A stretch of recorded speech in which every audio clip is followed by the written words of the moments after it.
Well, good evening, everybody, and thank you for joining us. I was delighted to be asked to host this event tonight. Not only because it allows me to sort of play sidekick to my old pal Colin McPherson, but also gives us an opportunity to talk about newspaper photographs. And newspaper photographs don't always get the recognition that they deserve, I don't think, in the sort of wider genre of photography. For me, a great newspaper picture is not always recognized or celebrated the way it should be. And so we're gonna put that right this evening. And the picture we're going to talk about is, it's obviously very different to the one that Colin talked to Jeremy about a couple of weeks ago, the picture of the salmon fishing, which was part of a wider project, and really, although it was a great picture in its own right, was seen as part of a series, or was to be seen as part of a series. Whereas a newspaper picture sort of generally is seen on its own. And so this one we're going to talk about tonight, whilst used as a single picture, it stands alone in the manner of all great newspaper photographs. But it still has a backstory, and it still has, it's still the product of an engaged and knowledgeable photographer who's invested time in sort of understanding the subjects he's photographing. And so there's no sort of happy accident in these pictures happening. This is not a question of being in the right place at the right time with your iPhone. This is the product of years and years of experience. And just before I bring Colin in, I'm going to mention the fact that that this was shot for The Independent, which I don't think is insignificant in this story. Not least because, The Independent, I mean, I've said this before, but certainly back in the day, it was a place where we as photographers were treated as journalists, and we were as likely to go to the picture desk and say, we need a writer to work with us on this story that we're developing, than we would be in the traditional way where a writer would say, look, I want a photographer to illustrate my words. And I think that's significant. It's significant in this picture, but it's significant probably, I will hear from Colin anyway, but I suspect it's significant in his wider career, because of the way he engages with photography as a photographer is from a sort of intellectual understanding of what he's photographing. And the old adage, of course, is that, a picture will speak 1,000 words. And I think at The Independent, they took that literally. There was even times, I'm sure there were times where we dropped 1,000 words in order to accommodate a photograph the way it was supposed to be shown. And so I think I'm going to start there, Colin, if I can just bring you in and ask you a little bit about your background and about newspapers and how you ended up working at The Independent. As always, Craig, thank you very much. I'm so glad to do my PR for me. You're really wonderful at it. Welcome to everybody who's joined us tonight. I really appreciate your support. It's fantastic to be able to actually speak about this photograph. And over the next sort of hour, hopefully we'll unpack a bit of the myth and legend about it, how it was created, and the actual day, and then what has happened to the picture since, because it's almost had an organic life of its own, which is quite interesting, and not a lot of that has had anything to do with me. So, as Craig pointed out there, maybe I'd give a very quick potted history of how I got to this point of taking that picture. I got my first job in newspapers in the late 80s, 89 to be precise, on a weekly free sheet in Edinburgh. And that was a kind of place I cut my teeth for a couple of years before moving on to the Edinburgh Evening News, where really the sort of proper training as a newspaper photographer began under a very tough picture editor, but brilliant picture editor, Rod Sibbald. And I mean, he really showed me the ropes, and I was surrounded by some great colleagues, many of whom have gone on to have really fantastic careers in newspapers and other branches of photography, agencies, things like that. And I moved from there after 2.5 years to decided really I wanted to work for myself. I wanted to set my own agenda, not be tied down to one newspaper. So I started freelancing initially in Edinburgh for the Scotsman newspaper, which at that time, really understood photography as well and took it seriously and commissioned photographers to go on stories, as well as doing, the kind of sort of average diary jobs, you know, sort of scuttling around here and there. But it was a wonderful opportunity for me to then sort of expand my horizons and go and see a bit more of Scotland. And from there, it kind of just mushroomed out, I suppose, over the next couple of years. And I found myself in 1995 starting to pick up the occasional commissions from the Independent, mainly, I think, due to my location. There wasn't really anybody else in the kind of Edinburgh area doing work that they found interesting, I suppose, or they were kind of interested in me. So I started sort of doing bits and pieces, and it's that point when I started working for the Independent, I started noticing, you know, the other names that were working for the Indie at that point, one of whom was Craig Easton, here with us tonight. So I would be inspired by seeing the work that they were making. And the Independent was the gold standard. I mean, other papers took brilliant newspaper photographs and had brilliant newspaper photographers. But there was something about the way the Independent presented the work. It was just on another level. It was all black and white back then, as you remember, Craig. And that in itself brought a lot of challenges. But it kind of fitted into my kind of worldview, if you like, almost my political view, but also the fact that, you know, I was devoted to black and white. I loved doing it. And so the opportunity to work for the Independent was absolutely tremendous. Absolutely tremendous. Of course, back in the day, they did use pictures big, which for a photographer allowed you a freedom to shoot in a different way, that you didn't have to do this kind of head and shoulders of somebody that was going to be used 2 columns. You knew that if you shot a great picture, they would give you 6 columns. And, you know. And more. It was a broadsheet, sometimes 8 columns.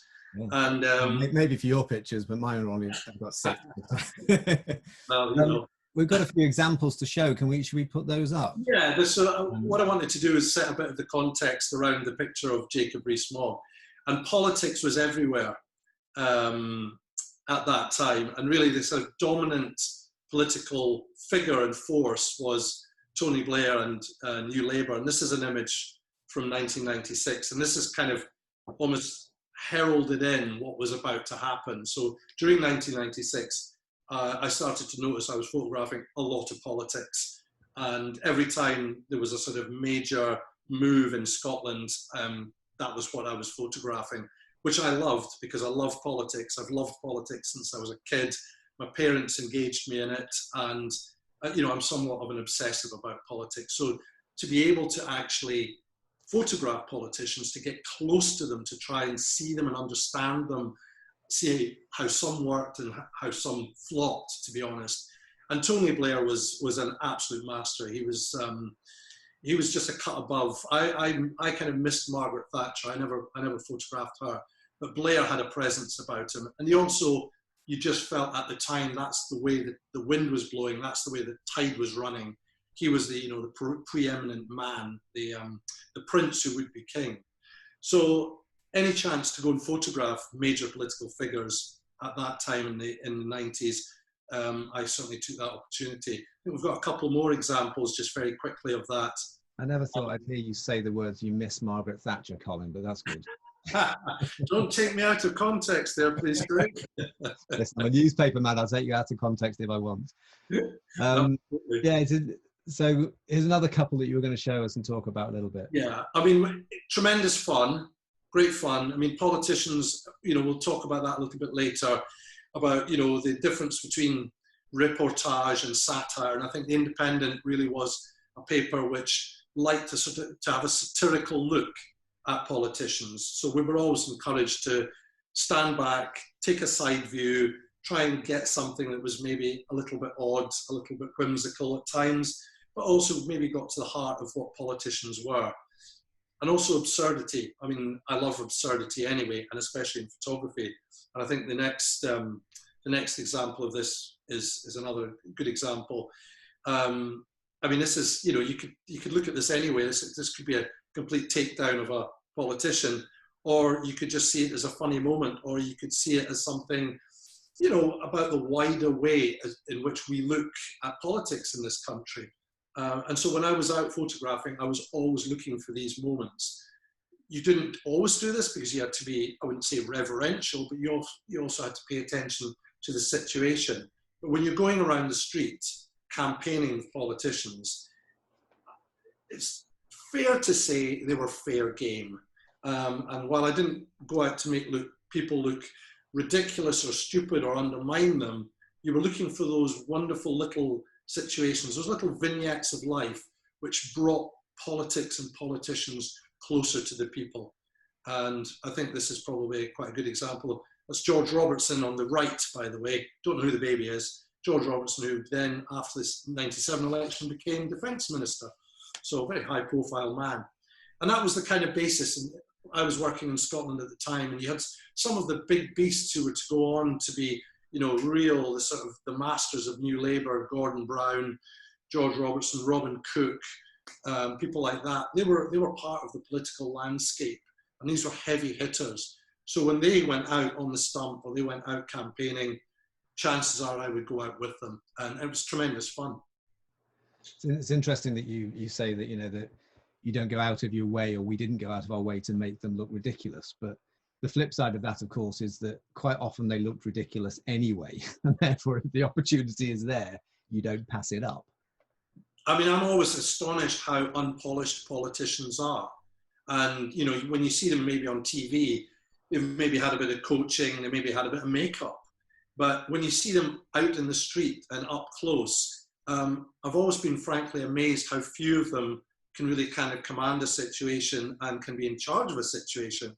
And I go back to Blair. I think he was one of the few that could do that. Others were difficult, shall we say. Some aren't very impressed with the idea that the press get anywhere near them and do their utmost to be obstructive and difficult and unfriendly. But in general, I think most politicians understand why photographers are there, why journalists are there. And yeah, it's a kind of game of cat and mouse, none more so than the picture we were about to see. Yeah, well, I mean, I think we'll probably come on to that in a little while, actually, because I do think that Tony Blair and this picture of Jacob Rees-Mogg is a different generation of photographers, of politicians. You know, that they understood the image perhaps more than the previous generation who wanted to be revered. So this is the picture we're talking about. It is. Here he is. Loud cheers and applause seeing him walking into the room and onto our screens. Yeah. Can I just say before you start, this is a great photograph, Colin. You know, it's magnificent. I can't wait to hear the stories. Well, it's a great moment.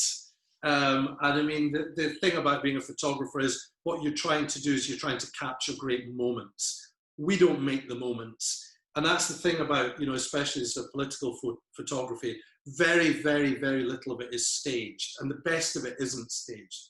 The best of it is literally brought to us on a plate, and we've got to be good enough to make sure we can identify what it is, when it is, and do something about it. So I can't take any credit for Jacob Rees-Mogg vaulting this tiny little gate in a housing estate in deepest Fife, but I can take the credit for managing to just capture that moment.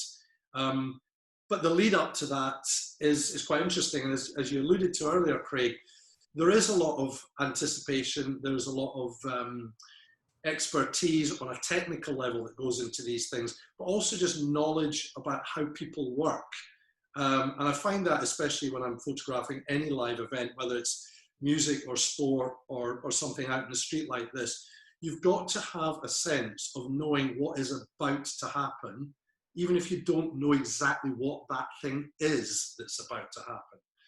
So in this instance, it was quite interesting. So the commission itself was a very standard commission. It was the run-up to the 97 general election.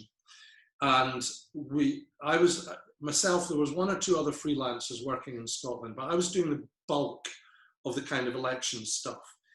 The main reason for that is because the main reporter for The Independent in Scotland, Stephen Goodwin, was a good friend of mine. We'd worked for a couple of years together, and he was based in Edinburgh.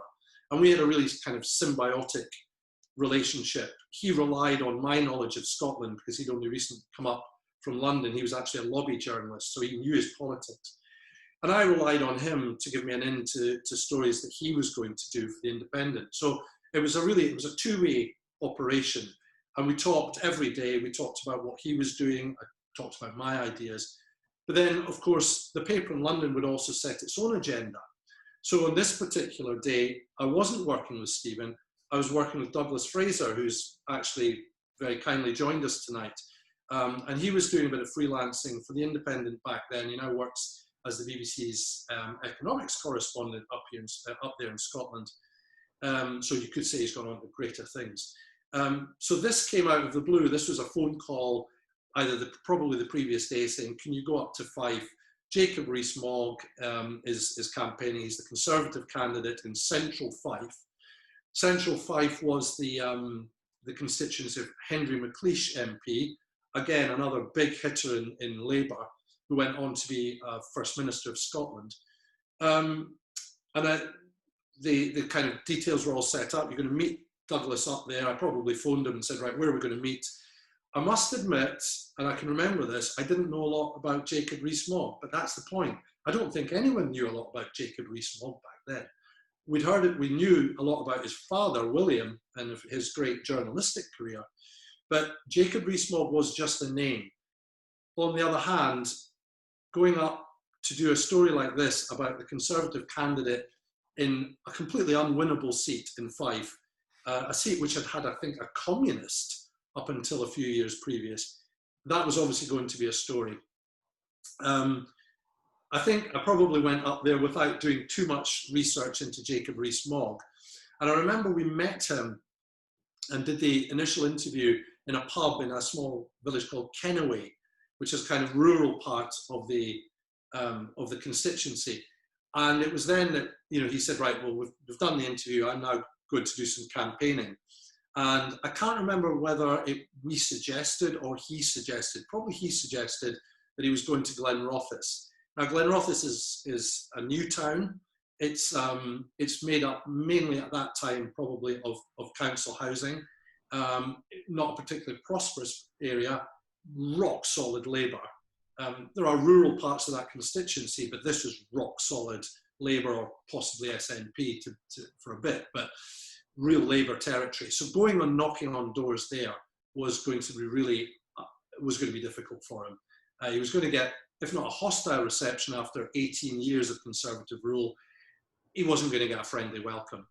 But to be fair to him, he turned up in his Mercedes estate, which itself proved to be a bit of a talking point because he usually drove a Bentley, we discovered. But he downsized himself slightly and turned up with a couple of his pals who were also, should we say, cut from the same cloth as Jacob? And he had a big, massive, large blue rosette on that said "No Tartan Tax," which was a reference to the possibility of a Scottish Parliament being set up, which would have tax varying powers.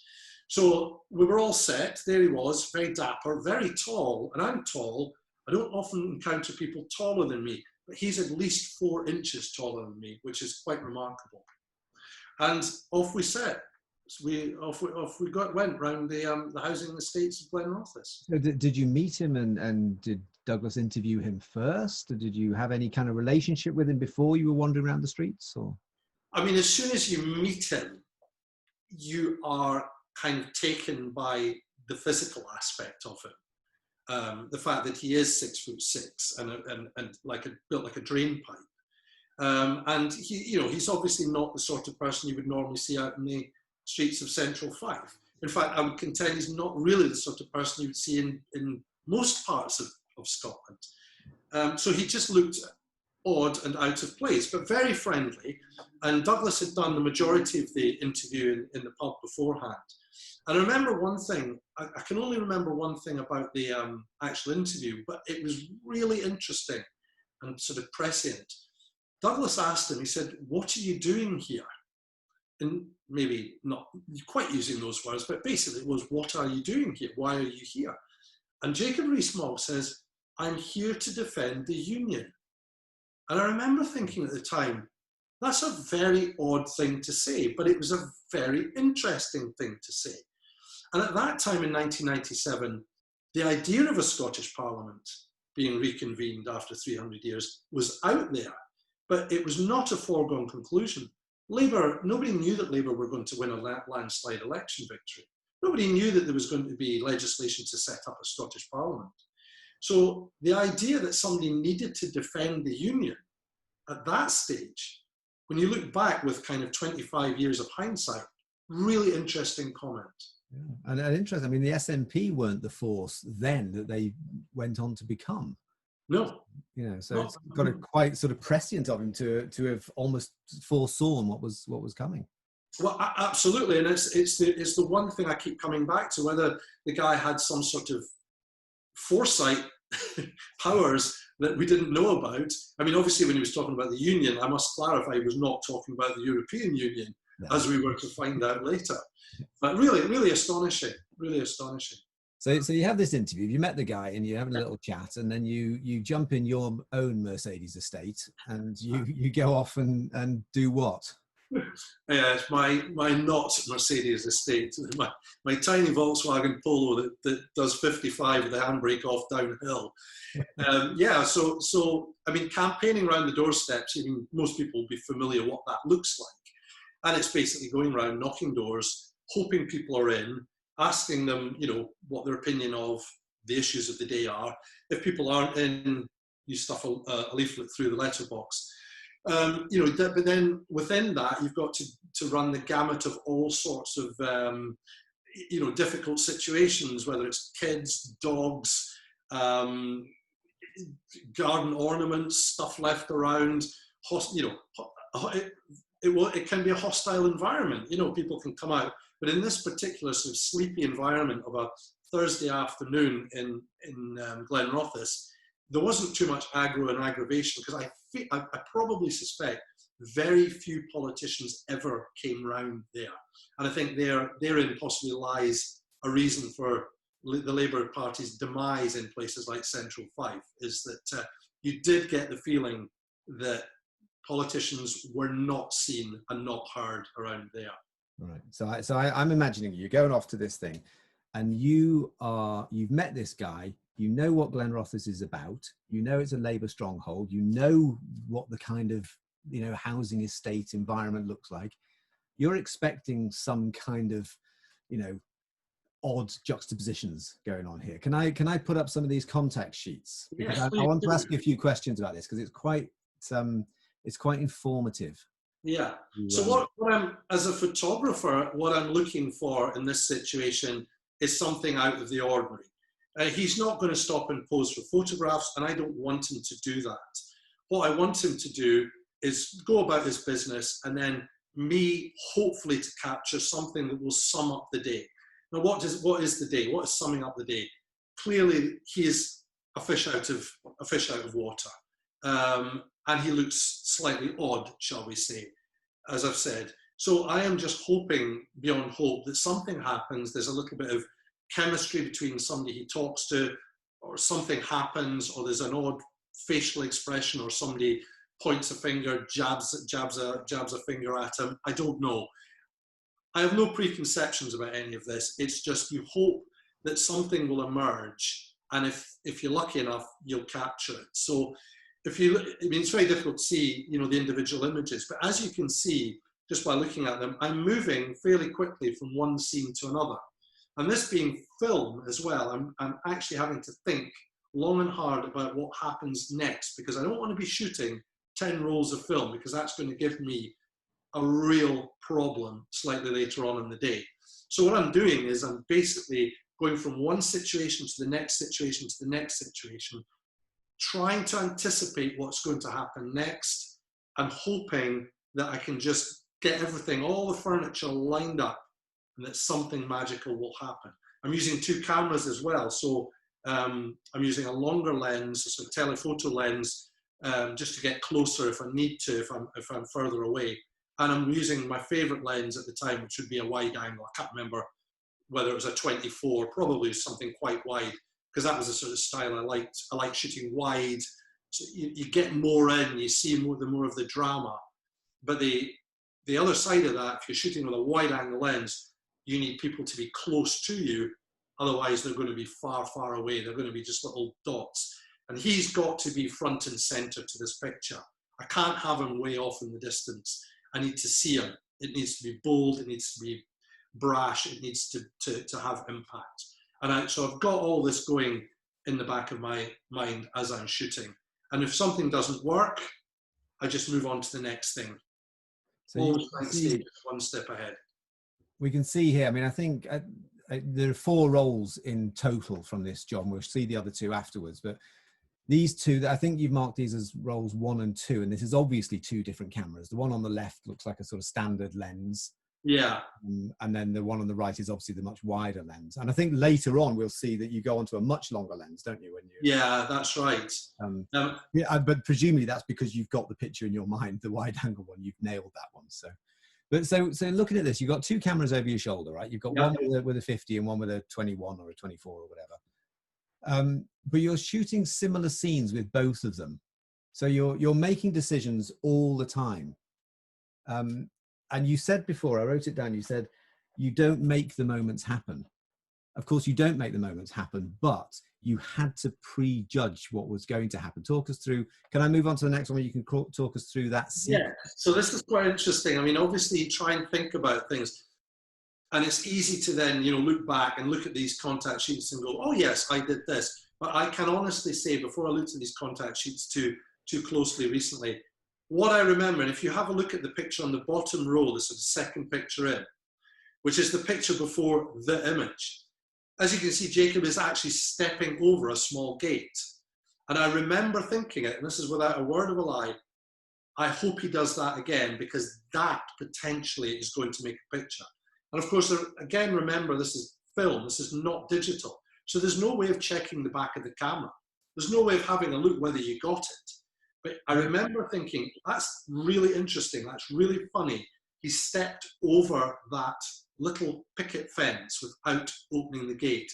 And I quite like the one actually with him coming through the hedge. I was going to say that one works anyway. If you'd never shot the other one, it's still a great photograph, but that planted a seed in your head.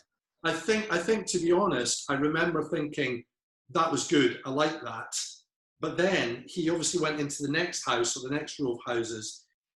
And I remember thinking, watching him walking towards me and thinking, this could be something, because he's not going to open that gate. He's going to come over the gate. And what I couldn't imagine for one moment was the way he was going to come over the gate. So rather than kind of stepping forward, he was going to flip his leg out to the side. And I remember thinking, get down low, because that's going to accentuate 2 things. The smallness of the gate, the enormity of the man, and especially if you set it in context with the houses in the background, he then starts to look like he's actually taller than the houses. So it's an optical illusion. And I've crouched down, and interesting, we talked about this, Craig, whether I had a motor drive on the camera, and I did have a motor drive on the camera. But if you look at it, it's not a series of pictures and the motor drive is going, and I've picked out the one in the middle. It's actually the first picture, and the motor drive actually catches the subsequent 2 images. So that kind of whole idea about the decisive moment, the moment you line up with your eye and your camera and you go snap, there's still that moment there with that original picture. That's not a progression of pictures with a motor drive, and I've just been lucky and just picked out the middle one, for instance. They're the 2 things that, I remember when you first showed me this contact sheet, obviously, as I said, I've known this picture for years, but I first saw the contact sheet, last week, and we had a little chat about this. And the first thing that struck me were exactly those 2 things. Firstly, you're a tall man too, so you've crouched down to do this. And normally, as photographers, we do this instinctively. Usually you go down low because it adds stature to the person you're photographing. This is a little tip for anybody who wants to make their kids look great, is lie on the floor and take a picture of them. So you've done that, presumably you've done that instinctively for the reasons you've described there. But then when we were talking about the motor drive, I was never a big motor drive user. And I kind of, for exactly the reasons you said you shot it on a motor drive. And I looked at the contact sheet and thought, no, you bloody didn't. You did, but you didn't start the motor drive until the moment you needed to do it. Because the chances are, if you'd shot a frame before that, you'd have missed it. So you do have to rely on your own instinct, and then the motor drive is catching up with you afterwards. Yeah, I mean, I'm the same. I mean, I don't like motor drives either, but, you know, kind of when you're doing this press stuff, they're a kind of necessary evil. But I came from a tradition where you didn't have a motor drive. You picked your moments, and it was completely up to you when you pressed your finger on the shutter. That was entirely your decision based on the individual frame, if you like, that you were looking at through the camera. And okay, you could wind the camera on very quickly, but you couldn't do it at whatever this was, 10, 11 frames a second. Yeah. So I was, you know, that is my background. And I mean, that's what I'm kind of very proud about that picture for that reason, is that it just wasn't a sort of, you know, this sometimes feels, and I really use it to an absolute minimum and very sparingly. When you're shooting with a motor drive, it feels like you're shooting a machine gun, and it's so indiscriminate, and I hate it. But sometimes you just have to use it. Yeah, no, I appreciate that. But that, I mean, that as soon as I saw this, I picked up on that straight away. That, that actually this is not a motor drive picture. This is a moment that's chosen.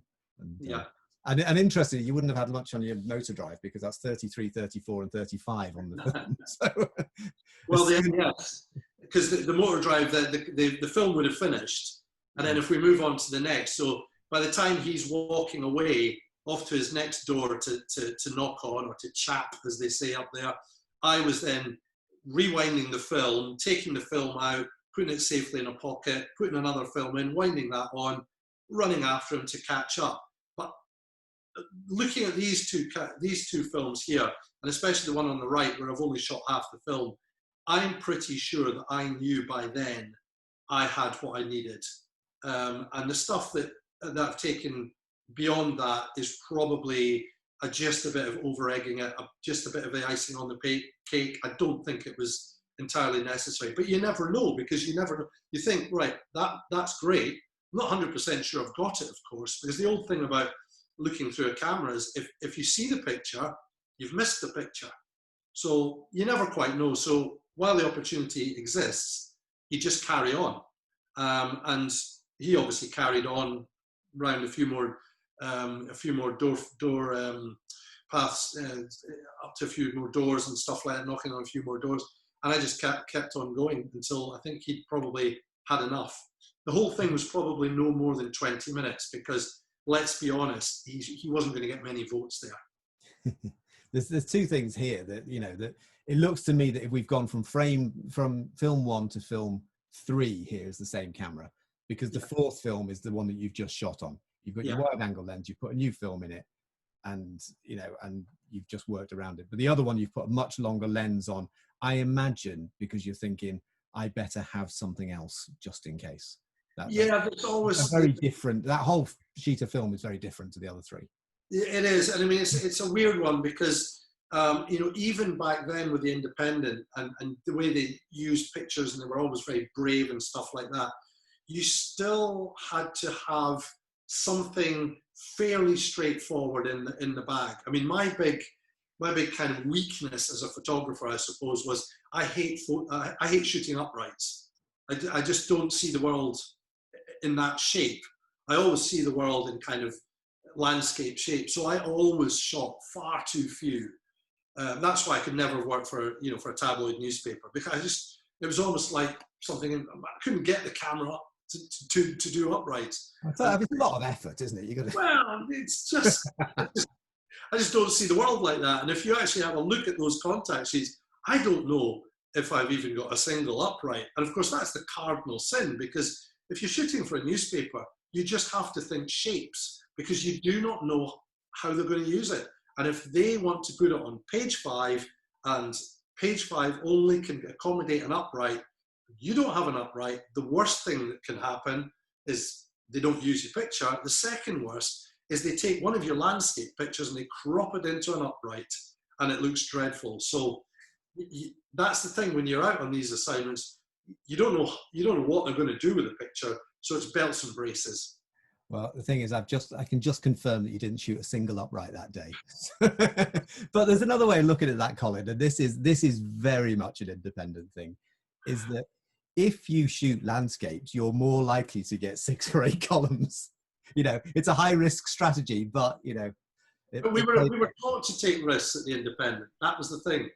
So I'm going to ask you now about another thing that we both know intimately is, okay, you've spent 20 minutes there, but you're in Edinburgh, and this stuff has got to be in London, and an Edinburgh deadline is much earlier than a London deadline. So what do? You jump in the car and what?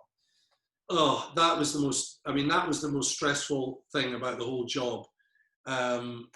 Pre-digital, the films, you had canisters of film, and you were potentially miles away from anywhere that could help you. So you had options. I mean, what you wanted to do is you wanted to get your films developed, you wanted to put them in your little scanner, and then you wanted to find a phone line and send them. And this is before you had even ISDN, never mind broadband and Wi-Fi and stuff like that. Everything was going to have to be done manually. So it depends where you were and what your deadline was, what your kind of timescale was. But for this particular image, this story, I think I probably legged it back home in Edinburgh. So it's probably an hour's drive, all the while praying that I wasn't going to be held up by traffic or road accidents or whatever. Everything was hanging by a thread. I would either go home and I would develop the films, or I would stop at a lab, and that could be anyway, one of these little Happy Snaps places or a professional lab. I had a whole network of them all over the country, and I knew how to get to these places. And I would get in and I would plead with them. I'd say, look, this is for a newspaper. Can you put this through first? So they would develop it, develop only. I would get a roll of negatives. And then the next thing was, well, where am I going to plug in my scanner? Where am I going to plug in my laptop? If I wasn't doing it at home, I had to find somewhere, whether it was another photographer's establishment, a local newspaper. I mean, I've knocked on people's houses and say, look, can I come in? This is the situation. I've got a deadline in an hour and a bit, and you needed that amount of time. Can I please use your front room and your electricity and your phone line? You begged, you stole, you borrowed, you just did everything because the clock was ticking. And for this, as you said about deadlines, with the Independent, because it was Scotland, it was the first edition. So everything really had to be with them by 6 o'clock. And that doesn't sound bad in the digital age, because in the digital age, I can do it all standing more or less where I shoot the picture. But back then, it was fraught. It was fraught. There was always sweat. There was a lot of tears. But somehow we did it. Tore back home, got the thing developed, picked out probably no more than 6 or 7 pictures, scanned them very small, and sent them on a very, very small phone line down to the picture desk in London. And then the next thing you would do, you would call them and you would sell the picture. You would say to them, I got this is that, I think this is the picture, but you just had to leave it up to them. They were in charge. Once you'd sent it, they were going to make the decision, and nothing you were going to say or do was going to influence that. And the phone call you dreaded was, we've got 5 frames, but number 6 is corrupted. No. And can you do it again? Oh. Or have you got an upright? Yeah, no. The answer's no. All that sort of stuff. Or have you got one of this? Or have you got one of that?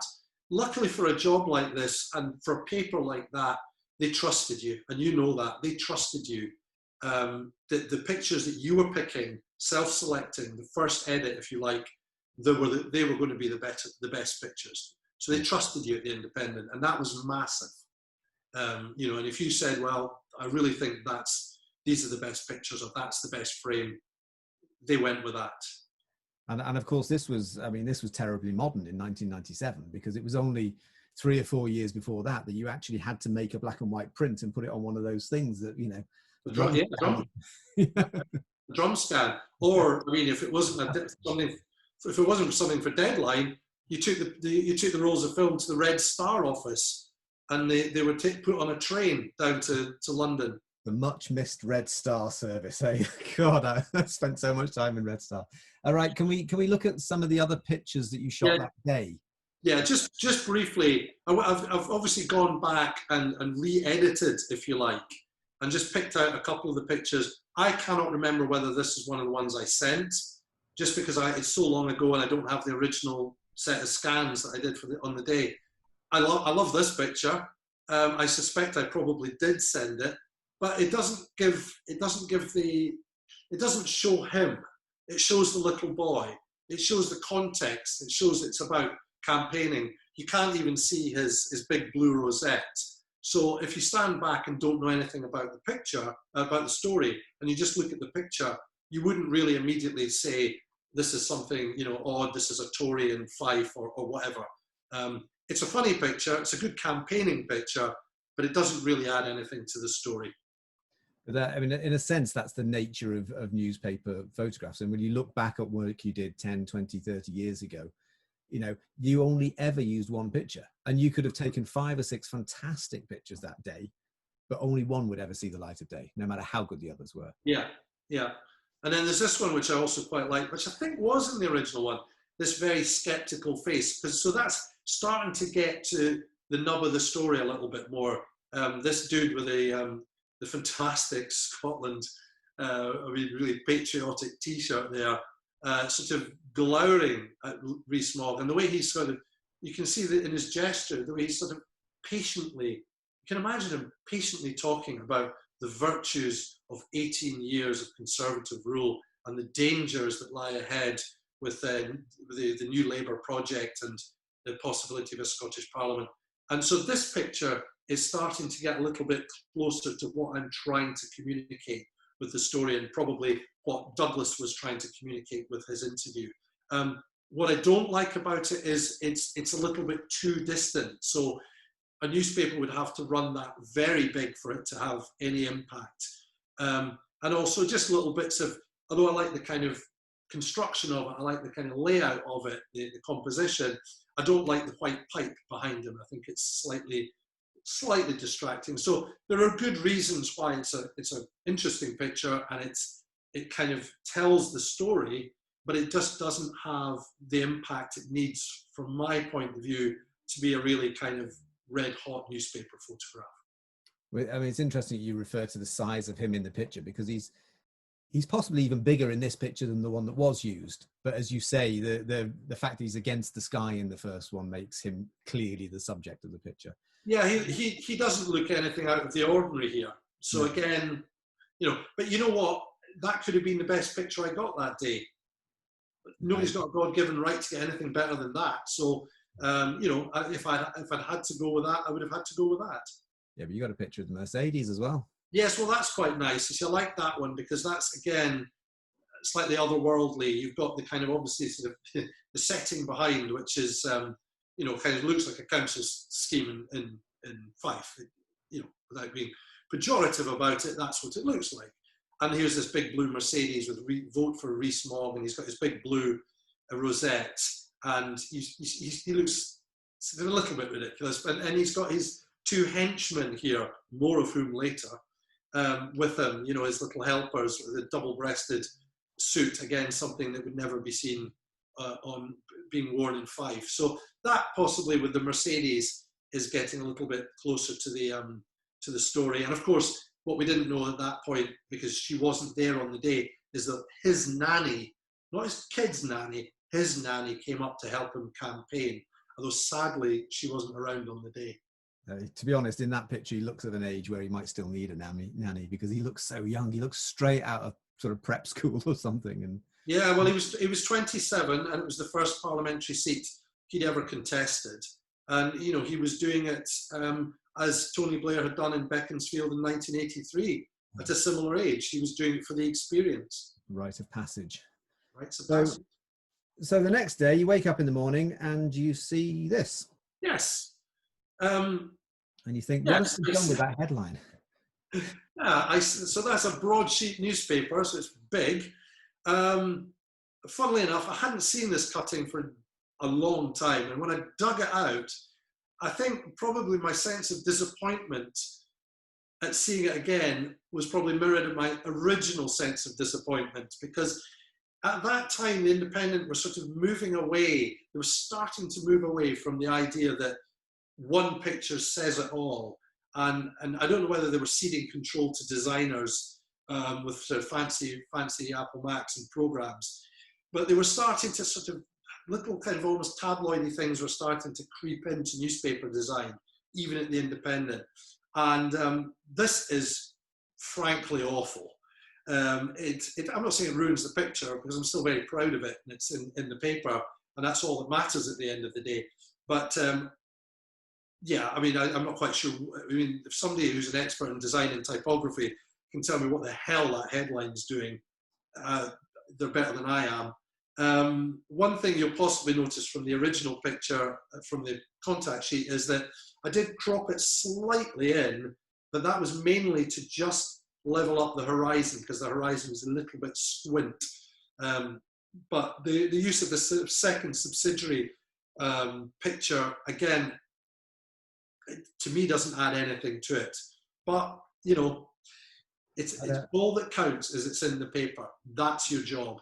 Yeah, well, it's extraordinary. It's really interesting to see the process, actually, because, you know, like you say, I think if that had been 3 years earlier, they wouldn't have had the second picture, and they would have run it 8 columns across the top of the page. Yeah. So that was, I think that this layout kind of in some senses smacks of a lack of confidence in the picture editors themselves, or, you know, that they didn't go into conference banging on the table saying this is going on the front page and they don't care what you say, which is what they should have done, to be perfectly honest. Yeah, I mean, but the other thing, I mean, to bear in mind is that newspaper design was really driven by the advertising on a particular page. And at election time, there were a lot of stories. So, you know, you were competing for space. So if you have a look at that page, it's not a massive advert, but it does encroach. And then there are several other, you know, really important stories, especially the one about Nicholas Parsons down the bottom left. So, you know, there's a lot to cram in. And they probably just figured that, well, the story isn't going to, it's not a page lead story. The Hume offers best chance for peace is about Northern Ireland. And that's clearly a much more important story. So that's leading the page. And of course, we're thinking of Jacob Rees-Mogg that we know now, whereas at the time he was a wet behind the ears 27-year-old that no one had ever heard of. Yeah, absolutely. I'm just trying to check what page it was. Page 11. So that's pretty far down the book. You know, so you're competing with a lot of stuff. So just to get the picture in, you know, is absolutely fine. Absolutely fine. And you wanted to talk, we've put this thing in, you want to talk a little bit about the current political climate at the time. Well, yes, I mean, this just indulges my passion for psephology. And I just wanted to point out, though, Jacob Rees-Mogg did come a very distant third, and he managed to sort of half by percentage the Conservative vote. In fact, he managed to half it in real terms, I think, as well, down from sort of 7,300 to 3,600. But that wasn't the end of the disaster. I mean, that was the total wipeout for the Tories in Scotland. They had 11 seats, they lost a lot, including some pretty big hitters. So it's not really surprising that Rees-Mogg finished where he did. But it wasn't the low point by any means. So if you have a look at the election of 2001, the Conservative candidate in that election did even worse. Okay, on a lower turnout, but garnered fewer votes. But that was the political weather at the time. Labour, in most of these central Scotland seats, would gain 50% of the vote. The SNP would generally trail about 25% behind them. And then the Conservatives, in areas where they weren't strong, would just pick up a few rural votes, which they did here. So, I mean, he was on a complete hiding to nothing. Total kudos for the man to stand and pitch up and do what he did. But let's be under absolute no illusions. He was never going to win. He was never going to do particularly well. And I'm just going to stop that again there just for a second, because there's another couple of pictures we'd like to show, but I want to ask you just a little bit generally about the idea of political photographs. And and I mean, I mentioned before that it feels like him and Tony Blair and Johnson, you know, are part of a generation where they were more aware of the image, they were less respected by, you know, people.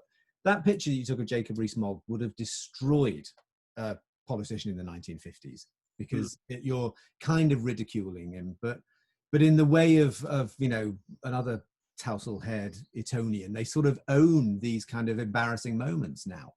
And Jacob Rees-Mogg sort of took this picture on, didn't he? And wore it as a badge of honor, really. He did. And I mean, that's, again, when I set out to take these political pictures or pictures of politicians, as I said, I like to not physically trip them up, but you like to see these moments where they become a slight cropper. And some politicians can they can ride with it. I mean, they can go with it. They can almost use it to their advantage. And you think of sort of Johnson with his 2 flags on a zip wire. I mean, it's done him absolutely no political damage.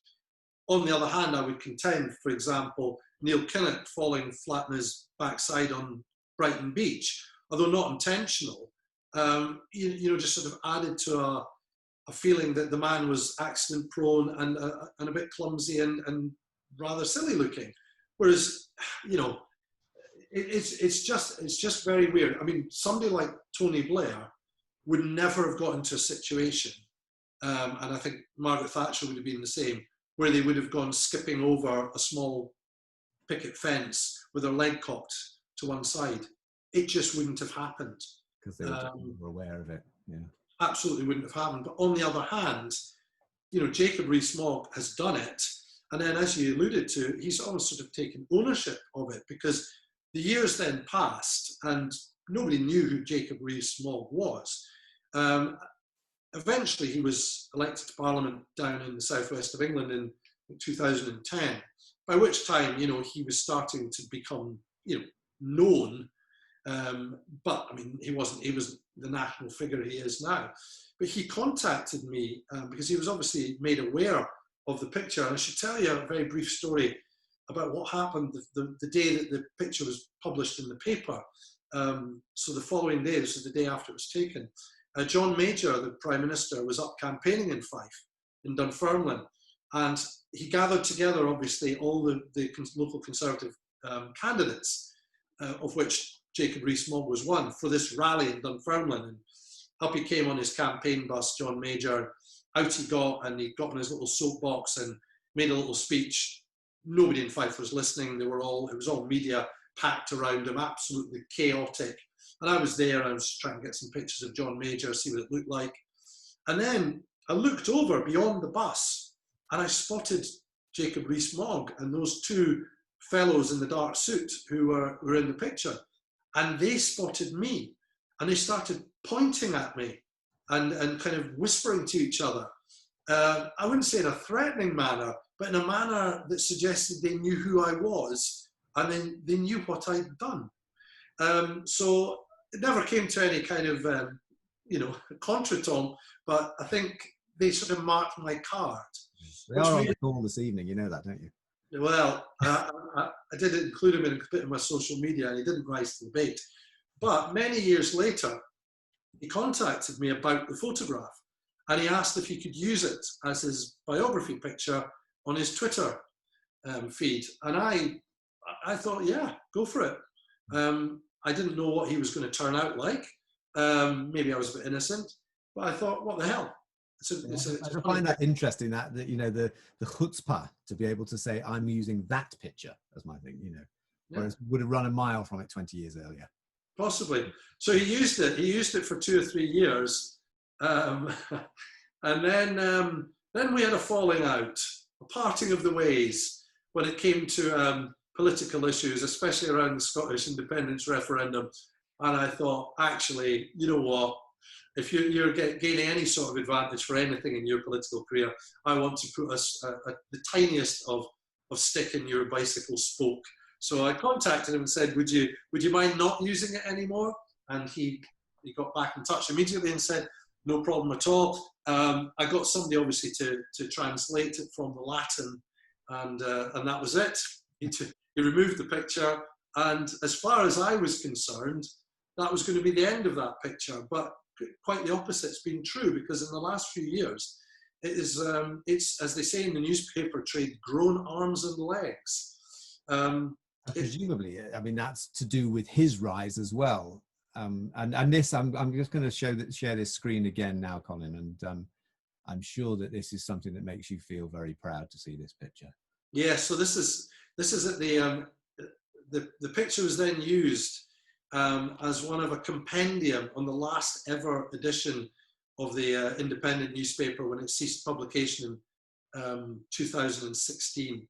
And they got together their favourite pictures from the 30 odd years that it had been going, and they published them all in the magazine, and they contacted me and they wanted to use that picture. So I was enormously proud about that, to think that I was in a magazine with some iconic, great photographs and some great photographers. And Craig, you've got one picture in that selection as well. And yeah, it was great. But I mean, it was only one part of this, because as he rose without trace, as they say, so the picture then got this sort of second lease of life and started cropping up all over the place. It's always been available through my my agency, Getty Images, and it appeared on Have I Got News for You?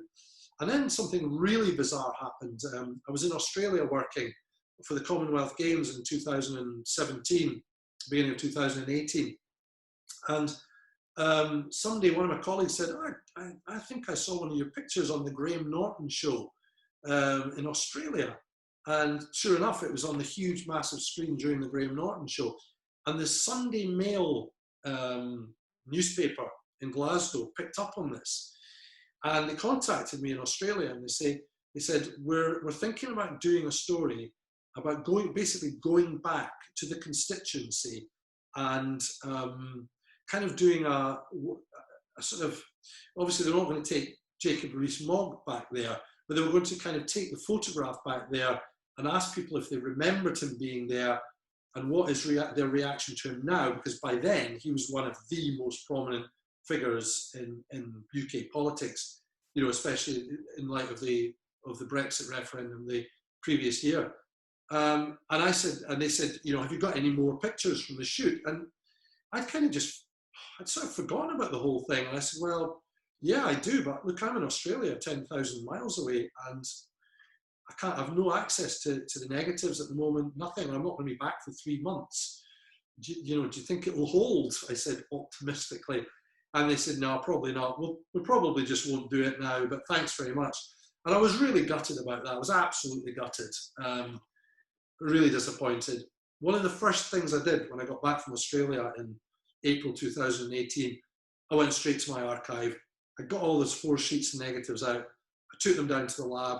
I got them scanned, and I made a massive selection of about 25, nearly 30 pictures. And I sent them to the Sunday Mail, and I said, remember that idea you had about doing the feature about going back to Glenrothes? How about it? And they were like, oh, wow, that is great. Yeah, fantastic. And I think the way I thought it was they would send me back. They're never going to send me back. They wanted a tabloid photographer to go back. And that's exactly what they did. And this is what they came up with. It's absolutely tremendous. And here is the difference between tabloid and broadsheet newspapers. So a wonderful collage of my original pictures, and some of the caption was just great. But they found this guy, the guy on the top right-hand corner with the blue kind of top on, and the gesture he's doing at the door is obviously telling Rees-Mogg, who in the picture looks like a small, recalcitrant, naughty schoolboy. The big guy looks like he's telling Rees-Mogg to do one. And they've restaged it. They found the guy, and they've restaged it, and he's got his thumb out telling Rees-Mogg to do one again. And the headline's just brilliant. The day I told Jacob to mog off. Tabloid gold, absolutely brilliant. I would love to have seen them commission you to go back and do that pitch. Oh, I couldn't have done it. I know you couldn't. I couldn't have done it. It's just not me. Absolutely tremendous. 21 years on, mining towns, voters on Tories, twits, first taste of life on the campaign trail. Very good. That's the Sunday Mail for you. Okay, so I'm going to take you on to the last one, because you and Jacob are better buddies than you're letting on here, aren't you? Because you've met him more than once. Yeah. Well, when I invited myself to Margaret Thatcher's funeral, I managed to catch up with a few old political pals that I'd had in the back of the camera, and one of them was the great Jacob Rees-Mogg, all hail, looking dapper, looking respectful, looking just every inch the old Etonian there, and that was him on the way to St Paul's Cathedral for the service for Margaret Thatcher. on the day of her funeral in London. And very proud of this. Probably, I would say, the most proud I've ever been of anything, because my dad was a private eye reader for about 1 million years. The first and only time I've had my picture on the front of Private Eye, and that one's certainly hanging here in my house. So yeah, I would like to think that basically maybe myself and Jacob might have a, I don't know, bit of a political thing going, but I doubt it somehow. Well, brilliant. Colin, thank you very much. I think have we covered everything you wanted to say? Because I could talk to you for hours about this, but I'm sure there may be some questions. Yeah, well, I hope there are questions. I mean, I hope I haven't kind of, I don't know, talked everybody into submission. What I will do, I will send everybody a recording of this, but I will send everybody the cutting with Douglas Fraser's purple prose that went with my picture. And the book that I produced about my time at the Independent, I did reproduce the picture in there, juxtaposition next to a picture of Alex Salmond. There you go. Talk about that for the rest of the night. If anyone wants to buy a copy, hasn't got one, available on my website in the shop section with all the other goodies that I have for sale. If I don't get a chance before the end, or people wanting to slope off and watch Strictly Come Dancing or something, thank you so much for being part of this evening, and maybe we'll do another one. Well, I'm going to say, Colin, that I mentioned the chat at the beginning, but I think we've talked so much that there is nothing going on in the chat because you've held everyone captive for all this time. And so I'm just going to say, I mean, I think people can unmute themselves if they want to chip in and say anything, but please do. The nature of this is that I can't actually see everybody. So unless you want to put something in the chat or unmute yourself, I can't really do it. So. Questions welcome. Questions welcome. Hi, Colin. Stephanie. Hi. Stephanie, hi. Just a quick one. If you, in some respects, you talked sort of quite affectionately in some ways about Jacob Rees-Mogg.